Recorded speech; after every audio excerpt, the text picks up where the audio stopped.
On a tous une boîte de poissons en conserve qui traîne dans un placard. Mais est-ce qu'on s'est déjà demandé ce qui se cache vraiment derrière? Aujourd'hui, on plonge dans les coulisses de ce voyage incroyable, de l'océan jusqu'à notre garde-manger. La question est simple, mais la réponse est fascinante. Comment un produit aussi frais, aussi fragile que le poisson peut-il se conserver des années sans frigo? Eh bien, la réponse est un mélange de savoir-faire et de science pure, et c'est ce qu'on va décortiquer ensemble. Allez, c'est parti! Notre voyage commence bien avant la mise en boîte elle-même. La toute première étape, c'est la préparation du poisson. Pour cette première phase, tout suit un protocole très précis en 4 temps. Réception, lavage, éviscération et enfin la découpe. Chaque étape est super importante, rien n'est laissé au hasard. On commence par la réception. Dès l'arrivée du poisson à l'usine, c'est l'inspection. Et là, on ne plaisante pas. La qualité est contrôlée sous toutes les coutures. La température doit être parfaite. L'odeur, bien fraîche. L'apparence, impeccable. Seuls les meilleurs spécimens ont le droit de continuer l'aventure. En fait, tout l'enjeu ici, c'est de s'assurer que la matière première est irréprochable. C'est la base, le fondement de la qualité du produit final. Sans ça, tout le reste ne sert à rien. Bon, maintenant le lavage et l'éviscération. Pourquoi c'est si crucial? Parce qu'il faut se débarrasser de tout ce qui peut altérer le poisson. On parle du mucus, du sang, mais surtout des viscères. C'est là que se trouvent les enzymes et les micro-organismes qui, eux, ne demandent qu'à décomposer la chair le plus vite possible. C'est une vraie course contre la montre. Après ce grand nettoyage, place à la découpe. Là, c'est un travail de précision. Qu'on fasse des filets, des darnes ou des miettes, chaque morceau doit être calibré pile poil pour la taille de la boîte. Cette régularité, elle est essentielle pour la suite. Voilà, le poisson est fin prêt. On attaque la deuxième grande étape de notre périple, l'art de l'emboîtage. Attention, on ne met pas le poisson cru directement dans la conserve. Non, non. Juste avant, il y a une étape de pré-cuisson.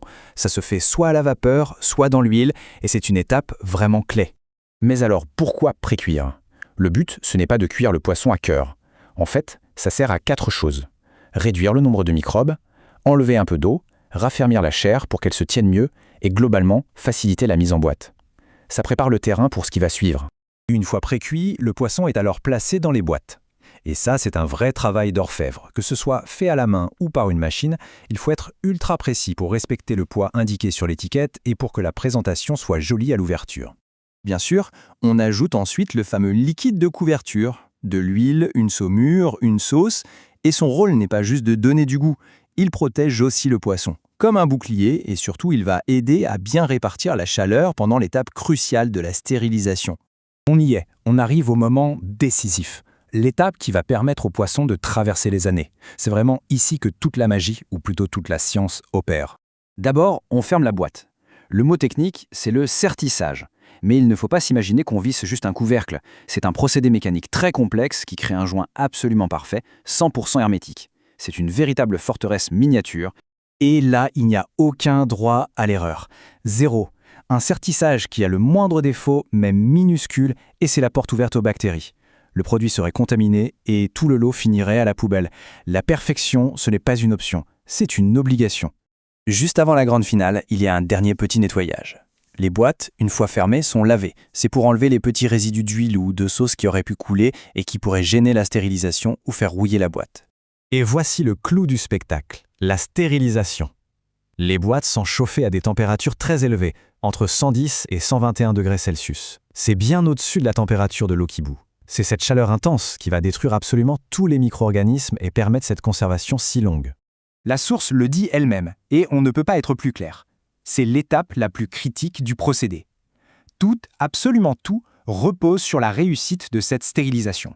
Ça y est, le poisson est stérilisé, il est conservé. Le plus dur est fait. Mais le voyage n'est pas tout à fait terminé. Il reste quelques dernières étapes de contrôle avant que la boîte n'arrive en magasin.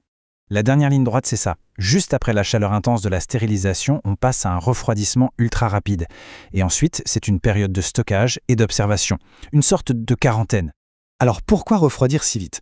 C'est simple. C'est comme quand on sort un plat du four. Même sorti du four, il continue de cuire avec sa propre chaleur. Ici, c'est pareil. On envoie de l'eau froide pour stopper net la cuisson et éviter de surcuire le poisson. C'est ce qui permet de garder une texture et un goût parfait. Et enfin, cette fameuse période d'observation. Pendant plusieurs jours, les boîtes sont stockées et surveillées de très près.